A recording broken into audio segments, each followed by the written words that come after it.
Saint Gregory, was the brilliant and energetic son of a wealthy Roman patrician around 540 in Rome. When Gregory was just 2 years old, in 542, the commonly known Black Death plague had swept through the region. The plague was the most severe outbreak of deadly disease the world had ever known. About a third of the population in Italy was wiped out by the disease.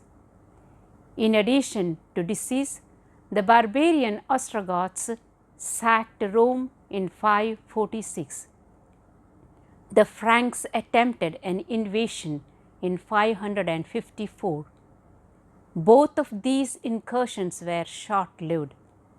It is unclear how these massive events impacted Gregory's development as a child, but it is thought his family retreated to Sicily during part of that time. Peace followed in Italy after these upheavals. Gregory was well educated and excelled in all his studies. He also became an expert in law. He excelled so much he became the prefect of Rome just as his father had been. Gregory was only 33 years old, but soon gave up all worldly ambitions and joined the Benedictines. After Gregory's father had died, Gregory had the family villa in Rome converted into a monastery. Today, the monastery still stands as the San Giorgio Magno al Cielo.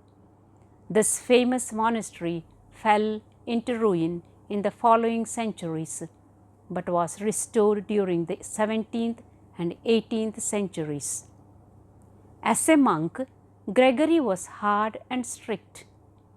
When a monk on his deathbed confessed to stealing 3 pieces of gold, Gregory ordered he be left to die alone.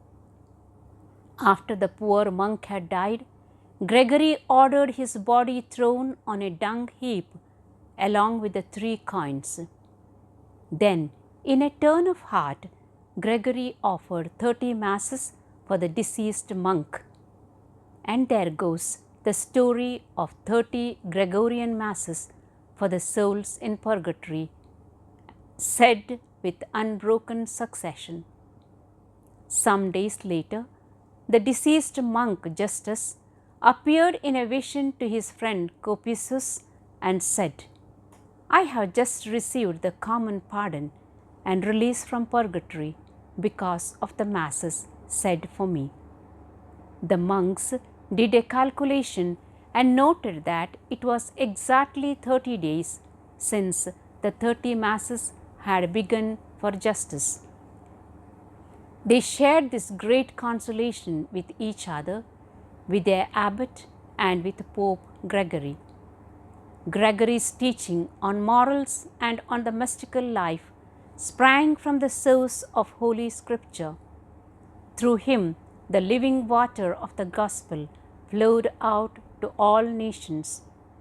As an eagle's glance encompasses the earth beneath it, Gregory's boundless charity encompasses all men, both great and small, and he who now is dead still speaks to us.